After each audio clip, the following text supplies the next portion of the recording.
요즘에 군산 경제가 어렵다 그래서 저를 알고 있는 분들이 많이 전화를 줘요. 전화해서 요새 군산 경제가 어려운데 어떻습니까?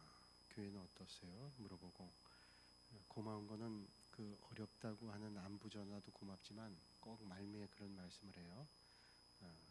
꼭 위해서 기도하겠다고, 군산 경제 또 신앙을 위해서 기도하겠다. 그래서 참 감사하고, 하나님께서 오히려 이런 일들을 통해서 또 우리가 얘기하지 못했던 하나님의 은혜가 또 있으리라, 그런 생각하면서 우리 인생길 언제 어려움이 없을 때가 있겠어요? 그 어려움을 겪으면서 우리가 하나님 주시는 은혜를 만나잖아요.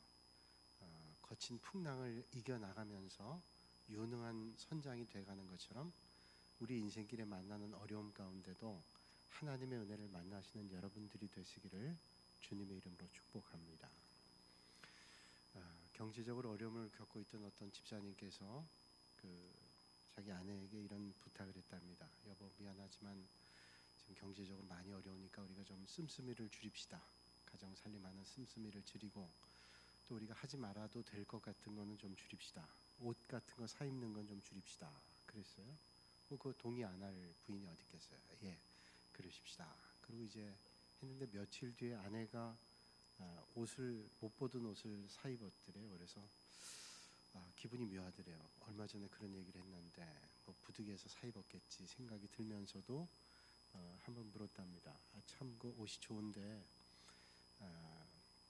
얼마 전에 내가 좀 부탁하지 않았냐고, 그런 건 좀 줄이면서 살자 이렇게 부탁하지 않았냐 그랬어요. 그랬더니 이 아내가 하는 말이, 저도 그런 말을 듣고 기억을 했는데 아름다운 옷을 보는 순간 정신을 잠깐 잃었대요. 마귀가 유혹하더니 나를 데려가줘, 나를 데려가줘, 옷이 그러더래요. 그래서 그 옷을 덜컥 샀다는 거예요. 그래서 아니 여보, 마귀가 유혹하면 그거 어떻게 해야 돼? 마귀가 유혹할 때 어떻게 해요? 사탄아 물러가라, 그래야죠. 그래서 자기가 그랬답니다. 사탄아 물러가라 정도가 아니라 아예 안 보이게 사탄아 내 뒤로 물러가라, 그렇게 선언했대요. 근데 사탄이 뒤로 물러갔대요. 그럼 그냥 오면 되지 그랬더니 사탄이 뒤에서 얘기하더래요. 이야, 그 옷 입으니까 너무 아름답네요. 뒤에서 그러는데 그 유혹에 못 이기고 그냥 덜컥 사왔더래요. 여러분, 앞에서 사탄이 꼬든 뒤에서 꼬든 절대로 유혹을 넘어설 수 있기를 주님의 이름으로 축원합니다. 자, 오늘 야고보서의 말씀, 제가 이제 한 2주에 걸쳐서 야고보라는 초대교회 공동체 예루살렘 교회 담임 목회자였던 그가 흩어져 있던 12지파, 그러니까 흩어져 있던 12지파는 그 당시 바벨론 아수르에 의해서 구약시대에 흩어져 있던 디아스포라 유대인들에게 복음 전한 거예요. 유대 그리스도인들에게 복음 전했습니다. 유대인만이 아니라 흩어져 있는 모든 교인들이에요. 그 당시에 소아시아 지역이나 그리스, 이탈리아에 흩어져 있던 교인들이 유대인들만이 아닙니다. 그 가운데 헬라 사람도 있기 때문에 아마도 유대 그리스도인들만이 아니라 그 공동서신이라는 야고보서의 책의 특성상 아마도 특정 지역이 아닌 많은 곳에 흩어져 있었던 12지파에게, 그러니까 성도들에게, 예수님을 주로 고백하는 믿음의 성도들에게 이런 편지를 보냈다라고 하는 겁니다. 자, 그렇게 이제 야고보가 12지파의 성도들에게, 모든 크리스찬들에게 편지를 보내면서 이제 처음 한 말이 뭘까요? 바로 이거예요. 너희가 여러 가지 시험을 당하거든, 이렇게 말해요.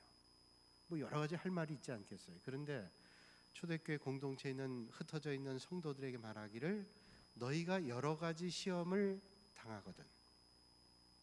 그렇죠. 그 말에는 여러 가지 의미 있어요. 우리가 믿음의 길 걸으면서도 여러 가지 시험 만납니다. 우스갯소리로 제가 말씀드렸지만 시험이 앞을 피했는데 뒤로 올 때가 있고, 그걸 돌아갔는데 또 쫓아올 때도 있어요. 시험을 우리는 이 땅에 살면서 만나게 됩니다. 한두 번 시험을 통과했다고 시험이 끝나냐? 그렇지가 않아요. 한두 번 시험을 넘었는데 또 시험이 오기도 해요. 그러니까 우리는 그런 생각해야 돼요. 믿음의 길을 걸으면서 시험은 틀림없이 있다. 근데 시험을 우리는 만날 때 어떤 마음의 자세를 가지는 게 중요해요. 이 시험 절대로 안 만나고 싶다. 근데 우리가 시험을 만나게 된다는 거예요. 이거 어쩔 수 없어요. 우리가 이 땅에 살고 있는 동안 우리는 시험을 만날 수밖에 없어요. 그러니까 그 시험을 만날 때 어떤 자세로 시험을 만나는가, 어떤 자세를 가지고 시험에 대해서 반응하느냐, 이게 중요한 거라는 거예요. 평생 우리는 시험을 만나요. 원하든 원하지 않든. 여러분도 만나고, 내가 시험을 만나고 살았지만 내 자식들은 절대로 좀 시험을 안 만났으면 좋겠다. 그렇지만 또 자식들도 만나고, 오고 오는 세대는 계속 시험을 만난다는 거예요. 이 세상은 완전하지 않기 때문에 아마 천국 간 다음에는 우리가 시험이 없을 거예요. 그러나 이 땅에 우리가 발을 딛고 사는 동안 여러 가지 시험이 있습니다. 그러니까 시험은 있으니까 우리는 어떤 자세를 해야 되는가 하면, 시험이 안 오기를 바랄 게 아니라 어떻게 하면 시험을 잘 이길 수 있을까, 하나님의 은혜를 구하는 게 중요한 거예요.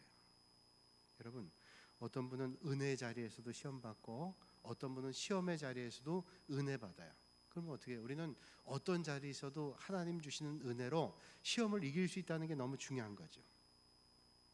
많은 사람들이 시험을 만날 때 잘 통과하지 못합니다. 어떤 사람은 그 시험에 눌려 살기도 하고, 어떤 사람은 자주 시험에 빠져요. 근데 그런 가운데도 어떤 사람은 시험을 잘 통과합니다. 통과할 뿐만이 아니라 시험을 이길 뿐만 아니라 시험을 발판 삼아서 오히려 더 성장하고 성숙하는 경우가 있어요. 이왕이면 시험을 만날 때 그 시험에 넘어지지 않고 시험을 발판 삼아서 성장하고 성숙한다면 얼마나 유익하겠어요. 그럼 과연 그 비결이 어디 있겠는가? 오늘 야고보서에 너희가 여러 가지 시험을 당하거든, 그러고 시작했단 말이에요.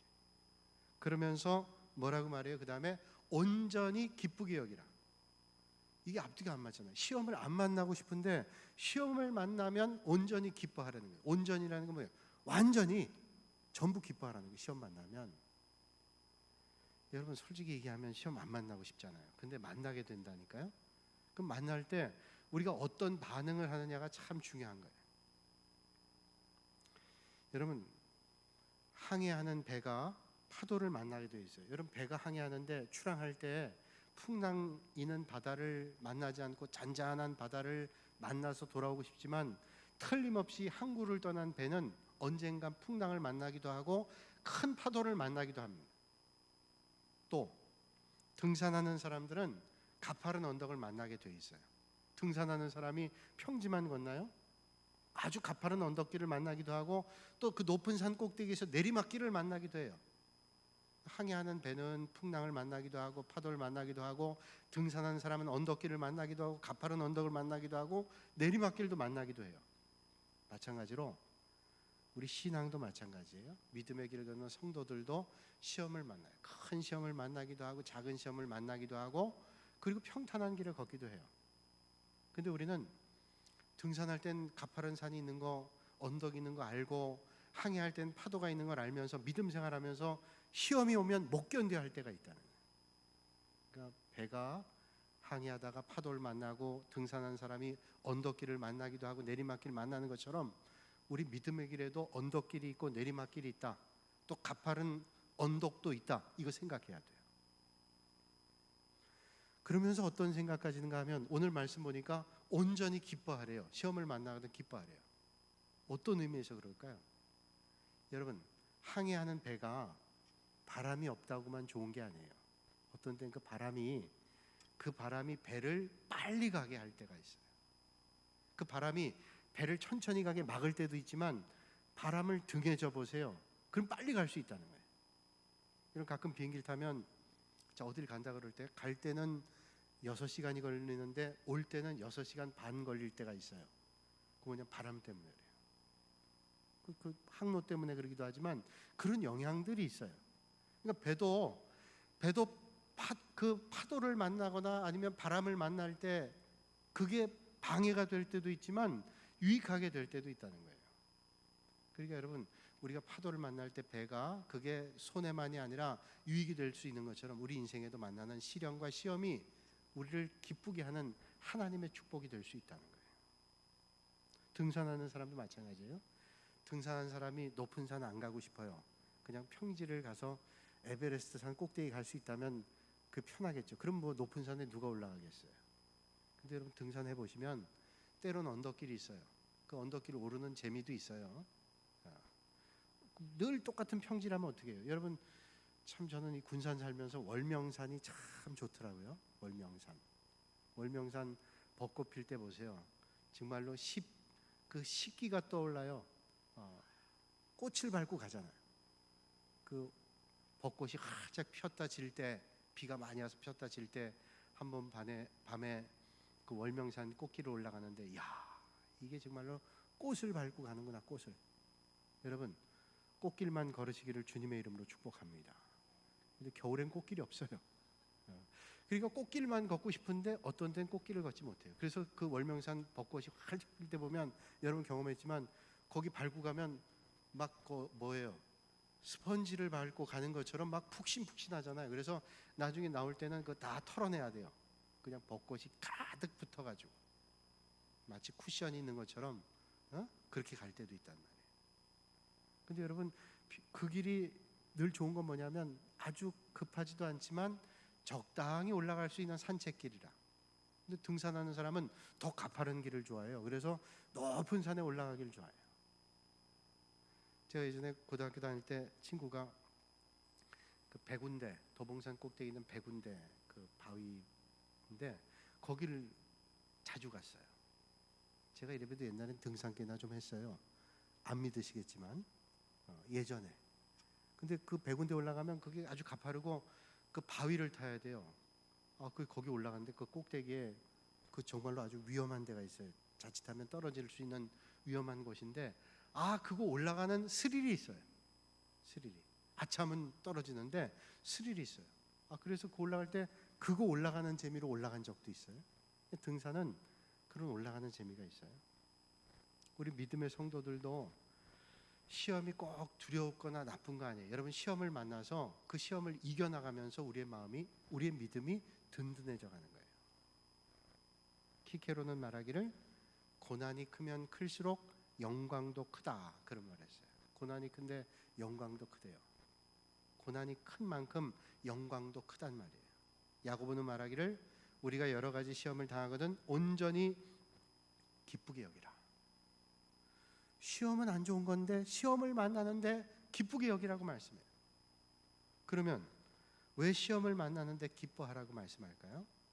시험은, 만나는 시련은 우리로 하여금 인격을 다듬어줘요. 여러분, 정말로 인격이 훌륭한 사람들은 그냥 만들어지지 않아요. 시련을 많이 겪고 어려움을 겪으면서 그 사람의 인격이 깊어지는 거예요. 오늘 4절 말씀 우리 같이 한번 읽어볼까요? 4절 말씀 시작. 인내를 온전히 이루라. 이는 너희로 온전하고 구비하여 조금도 부족함이 없게 하려 함이라. 아멘. 인내를 온전히 이루라 그러면서 온전하고 구비하여 조금도 부족함이 없게 한다. 그러니까 이 인내를 통해서 우리를 온전하게 해요. 부족함이 없도록 채워진다는 거예요. 그러니까 우리 인격적으로 얘기한다면 인격의 다듬어짐이 거기에 있어요. 여러분, 시험 만나면 하나님께서 그 시험을 통해서 여러분들에게 놀라운 축복과 은혜를 예비하셨다 생각하시고 그 시험을 피하지 마시고 그 시험을 하나님 주시는 은혜로, 능력으로 이겨나가실 수 있기를 주님의 이름으로 축복합니다. 여러분, 욥이 시험 만나지만 이겨내잖아요. 욥의 아내처럼 중도에 좌절하지 말고 이스라엘 백성들처럼 너무 조급해하지도 말고 오늘 말씀처럼 인내를 이루되 온전히 이루라. 끝까지 견디는 자가 구원받아요. 끝까지 견디는 자가. 여러분, 믿음 생활하면서 시험이 없다면 천국 가는 게 수월하겠죠. 근데 시험에 많은 사람이 넘어져요. 여러분, 대학교에 갈 때 시험을 보잖아요. 근데 시험을 볼 때 좋은 대학일수록 시험이 어려워요. 들어가기가 어려워요. 그 왜? 그 시험이라고 하는 게 뽑아내잖아요. 좋은 사람을 뽑아내요. 자, 좋은 대학에 들어가고 대학원에 가고 공부를 한단 말이에요. 대학원 가고 박사과정을 공부하면 이제 논문을 쓰잖아요. 대학도 논문 쓰는 학교도 있지만 논문을 써요. 그 논문을 쓰는데 논문을 아무나 쓸 수 있지 않아요. 논문을 쓰려면 대학원은 2년이라고 하는 코스웍을 해야 되고 박사과정은 3년이라는 코스웍을 해요. 그래서 소정의 과정에 과목을 공부해서 다 학점을 취득하고 그리고 시험을 볼 수 있는데 어떤 시험 보냐? 종합시험 봐요. 종합시험만 보는 게 아니라 이 종합시험은 전공에 대한 종합시험을 보죠. 전공과 그 주변 학문에 대한 시험을 보고 그 다음에 그게 합격하면 시험을 봐요. 어학 시험을 봐요. 영어 시험, 독일어 시험, 제2외국어까지 시험 봐요. 그래서 이 시험에 합격하면 그 다음에 이제 논문을 쓸 수 있는 자격이 생기는 거예요. 그러니까 박사과정에 들어갔다고 다 되는 게 아니라 가서 코스웍이라는 과정을 하고 그 다음에 거기에 학점을 다 취득하고 소정의 또 전공에 대한 시험을 보고 종합시험을 보고 종합시험도 구술시험과 필기시험을 다 보고 그 다음에 어학시험을 합격을 하고 그 다음에 논문을 쓰는 거예요. 석사과정 같은 경우는 한 6개월 정도, 박사과정 같은 경우는 한 2년 정도 논문을 써요. 그 논문을 써서 이제 그 초안을 제출한단 말이에요. 그럼 심사를 할 때 그 심사하는 분이 교수가 전공과 그 다음에 부전공 분야에 있는 근접 학문의 교수들이 여러 명이 앉아가지고 질문을 해요. 그 논문에 대해서 질문합니다. 그러면 그 논문이 어떻다는 걸 자기가 방어를 해야 돼요. 이 논문의 논리를 증명을 해줘야 돼요. 만약에 논리가 밀리면 심사가 불합격돼. 그러면 안 되는 거예요. 여러분, 시험이라고 하는 게 우리를 강화시키는 거예요. 여러 번의 시험을 통해서 그런 테스트를 통해서 우리를 강화시키잖아요. 그러니까 우리 인생에 믿음의 길에도 시험이 있는데 그 시험을 만날 때 인내를 이루되 온전히 이루라 그렇게 말씀해요. 여러분, 우리나라 사람들이 해외에 나가면 외국 사람들이 정말 듣기 싫은 말인데 많이 하는 말들이 있어요. 아마 들어본 말들이 있어요. 아, 그 말 그럴 거예요. 외국 사람들이 우리 한국 사람들 보면서 뭐 가게라든지 이렇게 하면 그냥 좀 우리를 놀리는 얘기 같아요. 뭘 얘기하여? 뭐 안녕하세요 이런 좋은 얘기가 아니라 이런 말을 들을 때 있어요. 빨리빨리. 빨리빨리. 이 얘기 들어보셨죠? 그러니까 우리 사람들이 얼마나 빨리, 우리는 밥도 빨리 먹고 왔는데 뭐 유럽에 있는 사람들은 밥을 뭐 1시간, 2시간씩 먹으니까 우린 못 견디잖아요. 우리는 빨리빨리 먹어야 이게 소화가 되지 늦게 먹으면 소화가 안 돼요. 근데 그걸 보고는 야, 저 사람들은 너무 빨리빨리다 이렇게 얘기하잖아요. 그게 어떤 의미에서 우리의 그런 민족적인 석양도 그런 게 있는 것 같아요. 그 이규태라고 하는 그 조선일보 논설위원인가 그분이 칼럼 자주 쓰셨는데 지금은 어떤지 모르겠어요. 그분이 쓴 책 가운데 한국인의 의식구조라는 책에서 한국 사람들은 쿼터리즘을 가지고 있다. 쿼터리즘. 이 쿼터리즘이 뭐냐면 쿼터라고 하는 것은 1이 전부라 그럴 때 4분의 1을 쿼터라 그러잖아요. 그래서 미국에서 쿼터 전화를 한번 할 때 주차를 한번 할 때 쿼터를 써요.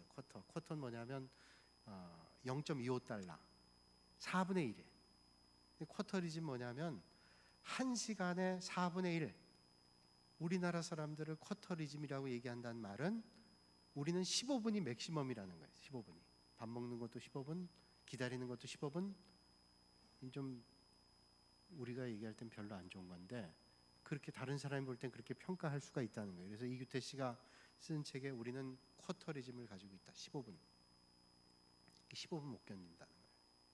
그러니까 여러분들이 설교할 때도 여러분들은 잘 기다리시면 어떤 분들은 15분을 못 견뎌요. 그럴 때도 있어요. 그러니까 이걸 극복해야 된다라고 얘기하는데 그러니까 밥도 15분 만에 다 먹고 끝나는 거예요. 우리를 못 기다린다고 얘기하잖아요. 근데 우리가 신앙의 자리에는 믿음이 있을수록 어떻게 하냐면 우리는 어떤 어려움 가운데 있을지 할지라도 믿음 있는 사람은 기다릴 줄 알아요. 믿음은 인내거든요. 하나님의 역사를 기대하면서 기다리는 거예요. 우린 조급해요. 빨리 좀 하나님의 역사가 일어나고 우리 눈앞에 보여지고 근데 하나님께서 어떤 때는 우리가 생각했던 것보다 너무 오랫동안 기다리게 하실 때도 있고 또 어떤 때는 우리가 생각하지 못했던 일들이 빨리 일어날 때가 있어요. 그러니까 우리는 그저 하나님을 바라보면서 하나님의 틀림없음을 기다리면서 인내하는 게 중요한 거죠. 여러분 오늘도 이 밤에 여러분들이 하나님 앞에 기도하고 믿음의 길 걸으실 때 하나님의 역사하심을 기대하면서 믿음으로 기다리실 수 있기를 주님의 이름으로 축원합니다. 옛날에 학교 다닐 때 친구들이 했던 얘기들 떠올라요.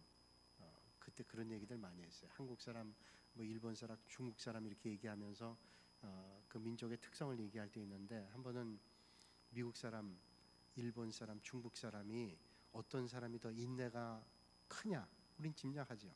어떤 사람이 인내가 크냐? 중국에 가보면요, 좀 많이 안 가봤지만 중국 갔을 때 보면 길이 이제 막혀가지고 길이 막혀가지고 차가 꼼짝 못하는데 저쪽에서 차가 오고 이쪽에서 차가 와요. 누가 비켜줘야 되는데 이분들은 비켜줄 생각을 안 하더라고요. 그냥 둘이 기다려요. 계속 기다려요. 이게 차 타고 있는 사람만 답답한 거예요. 둘이 기다리다가 또 지루하면 나와서 있다가 서로 빼라는 거예요. 이야, 이 사람들 정말 너무너무 거시기 하더라고요. 계속 그러고 있는 거예요.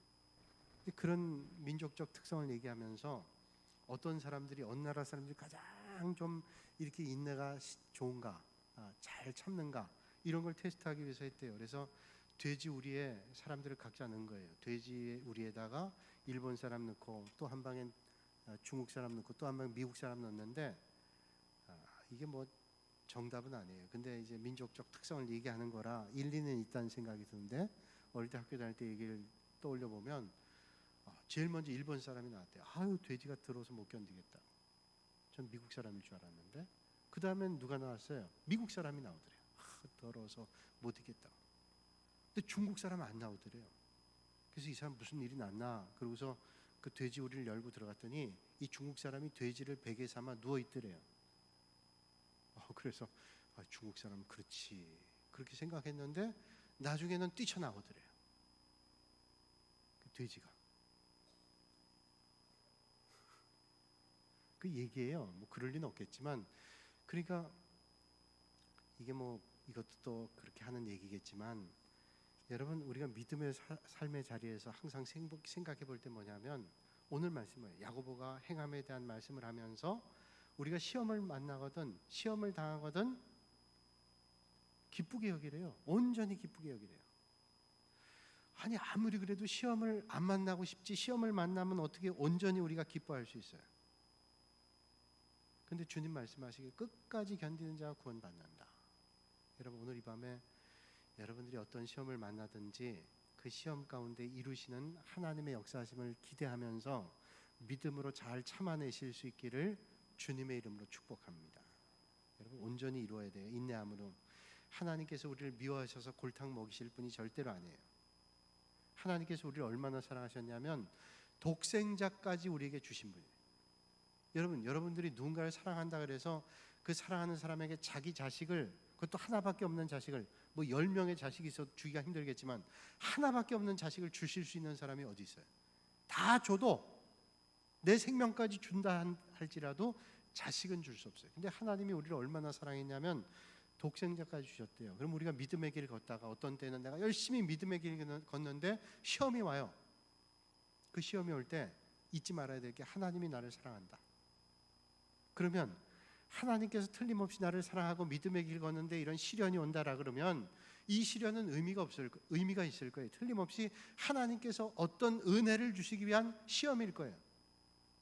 그 시험이 우리를 더 빛나는 인생으로 하나님 앞에 영광 올려드리는 그런 삶으로 우리를 인도할 수 있어요. 그러니까 그때 참는 거예요. 그리고 되도록 입으로 말하는 것보다 하나님의 역사하심을 기대하면서 주님을 바라보는 거예요.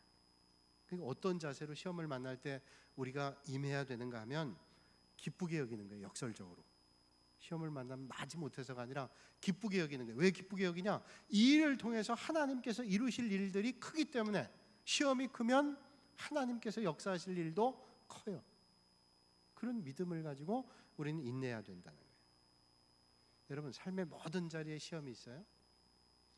어떤 사람을 만나 사람과의 관계에서 시험 올 때도 있고 갈등이 있어요. 그래서 여러분 삶의 자리에 갈등이 없는 사람이 있어요? 다 갈등이 있어요. 군대 가도 또 사람과의 갈등이 있고 또 천사들이 모인 줄 알았던 교회도 갈등이 있고 갈등이 있어요. 그 갈등이 있을 때 어떻게 해야 돼요? 하나님 앞에 나가 엎드리는 거예요. 제가 위임 받을 때 제 은사 목사님께서 오셔서 축사 권면의 말씀을 해주셨어요. 권면의 말씀을 해주셨는데 그 권면의 말씀을 하고 나서 그 권면의 글을 저한테 주셨어요. 그래서 제가 한동안 그 글을 액자에 넣어놓고 오랫동안 봤어요. 그 목사님께서 이런 말씀하셨어요. 동북교회는 천사들만 모인 곳이 아닙니다. 그렇죠. 어디나 다 천사들만 모인 것 아니에요. 그러니까 동북교회가 좋은 교회지만 동북교회는 천사들만 모인 곳은 아니니까 때로는 힘들고 어려울 때마다 때마다 주님 앞에 무릎 꿇으세요 그러시더라고요. 그 글을 내가 수도 없이 봤어요. 천사들만 모여 있는 곳이 아니니까 때로는 상처를 주기도 하고 상처를 내기도 하고 주고받을 거예요. 그러니까 그때마다 어떻게 해야 되냐면 하나님 앞에 무릎 꿇고 또 무릎 꿇으래요.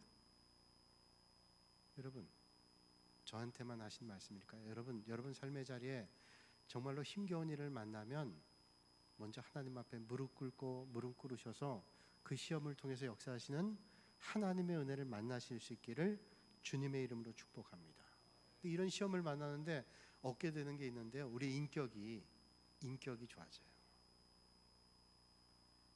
부딪힘이 없을 때는요 뭐가 나는데 그런 일들을 통해서 하나님께서 내 인격을 다듬는 거예요.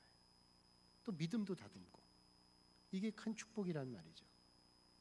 여러분, 우리가 처한 환경이 고생이 없어요. 어려움도 있고, 뭐 직장에 어려움도 있고, 삶의 자리에 어려움도 있고, 정말로 사랑하고 좋아하는 사람끼리 만나서 해도 갈등이 있어요. 오해할 때도 있고, 어떤 분들은 참 좋은 관계였는데 별거 아닌 거 가지고 오해할 때 있잖아요. 그럼 참 안타까워요. 오해할 때가 있어요. 또 오히려 더 상대방을 축복하고 했던 것들을 상대방은 오해해서 그 오해할 수 있다. 이게 참, 이 사람이 사는 것은 시험이 있어요. 근데 시험이 있는데 그 시험에 대해서 어떻게 반응하느냐, 이게 중요한 거예요. 그 시험을 만날 때 아우 싫어, 힘들어 이렇게 하지 말고 기쁘게 여기면서 그 시험을 이겨나가는 게 중요하다는 거예요. 인격을 다듬어줘요. 그 다음에 시험이 우리에게 오면 인격을 다듬을 뿐 아니라 믿음을 주님께서 견고하게 하세요. 오늘 3절 말씀 같이 한번 볼까요? 3절 시작. 이는 너희 믿음의 시련이 인내를 만들어내는 줄 너희가 알미라. 아멘. 믿음의 시련이 인내를 만들었는데 참을 수 있게 한다는 거예요. 그러니까 믿음이 성숙해지는 거예요.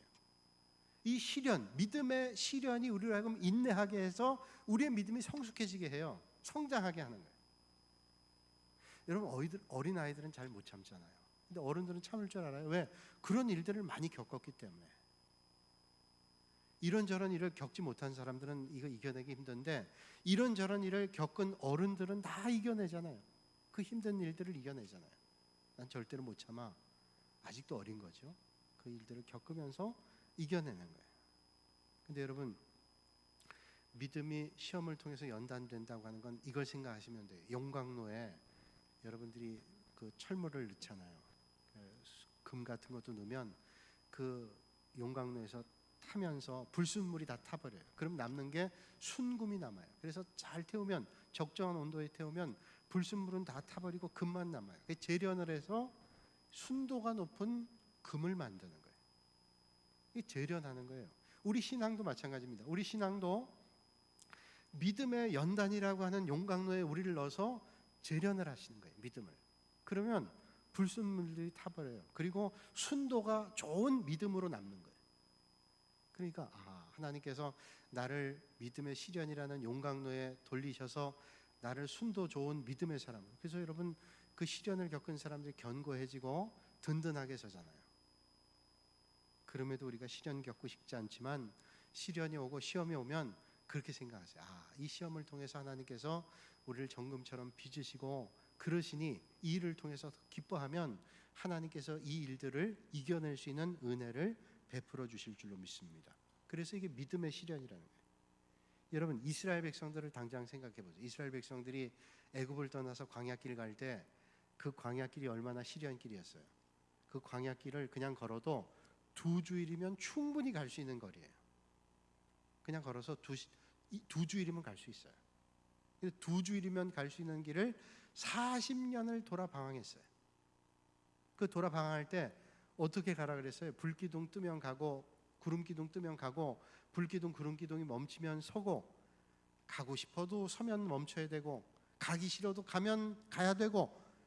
그게 뭐냐면 광야 생활 40년이 훈련이에요. 하나님께 철저히 순종하게 하는 훈련. 그러니까 그 훈련을 통해서 이스라엘 백성들이 가나안 땅에 비로소 살 수 있는 인생이 된 거예요.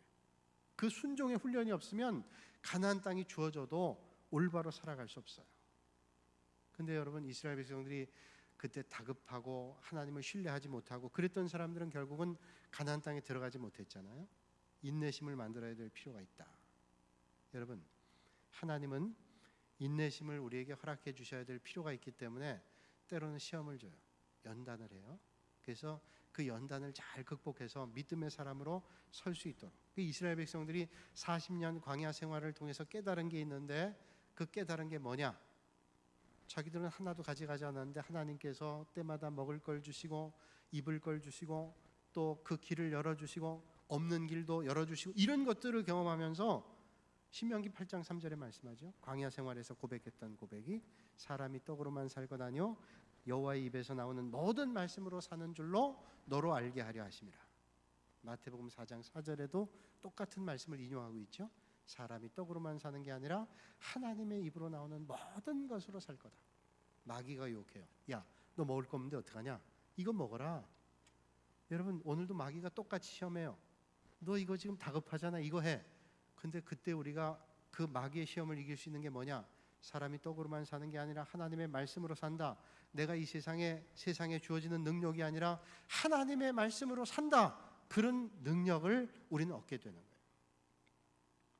아무리 힘들고 어려워도 하나님의 백성들은 하나님을 바라보면서 하나님 인도함 받으면 책임져 주시는 하나님을 만나게 돼요.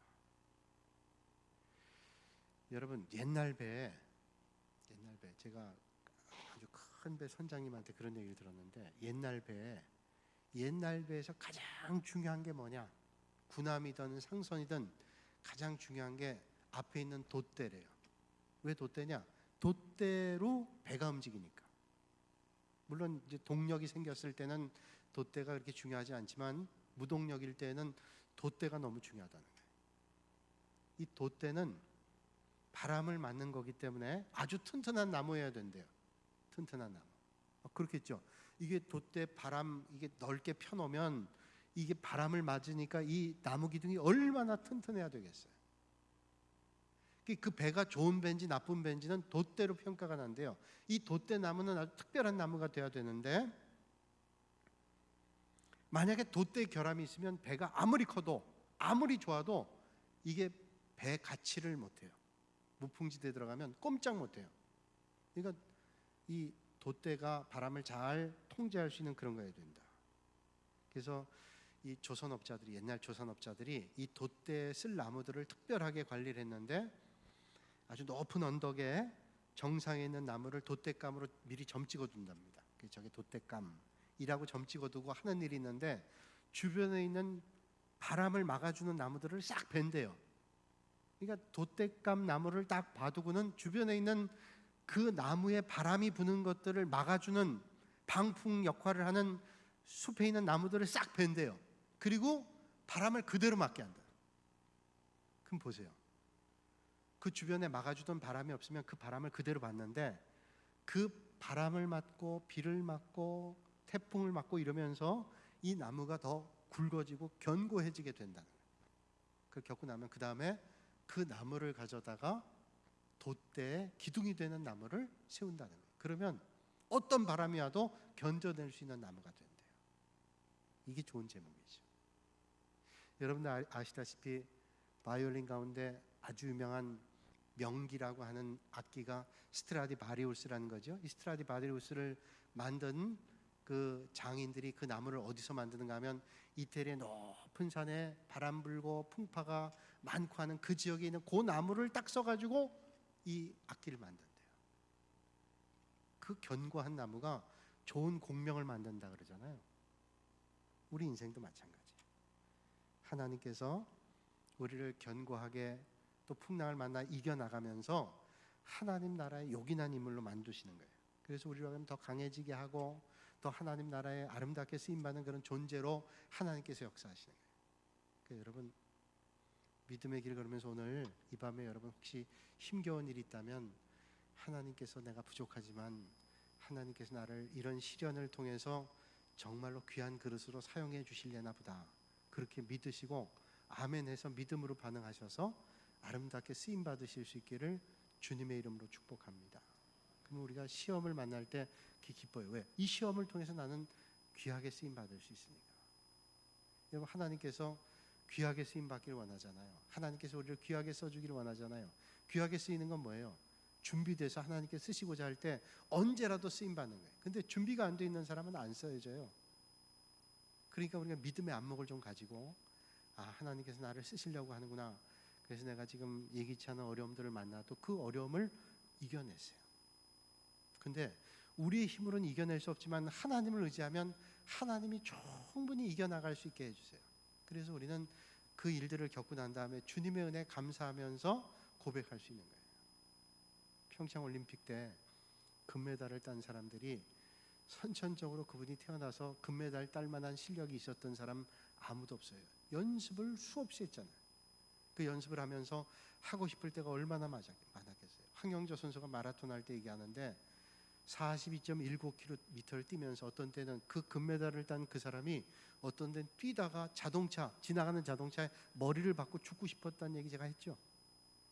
자기가 얘기한 거예요. 뛰다가 어떤 때는 지나가는 자동차에 머리를 박고 죽고 싶을 때가 있대요. 그게 뭐냐? 4점. 그게 한 35km 전후래요. 42.19km에 얼마 남지 않은 35km를 뛸 때 너무너무 힘들어서 그 마라톤 금메달리스트도 죽고 싶을 때가 있대요. 왜? 너무너무 힘드니까. 근데 그 고비를 극복해 나니까 금메달을 따는 거예요. 하나님께서 우리에게 금메달 준비하실 거예요. 여러분 열심히 떠서 믿음의 시련을 이기셔서 하나님 나라에 아름답게 쓰임받는 저와 여러분들이 되시기를 주님의 이름으로 축원합니다. 이 시간 우리 또 함께 기도하는 시간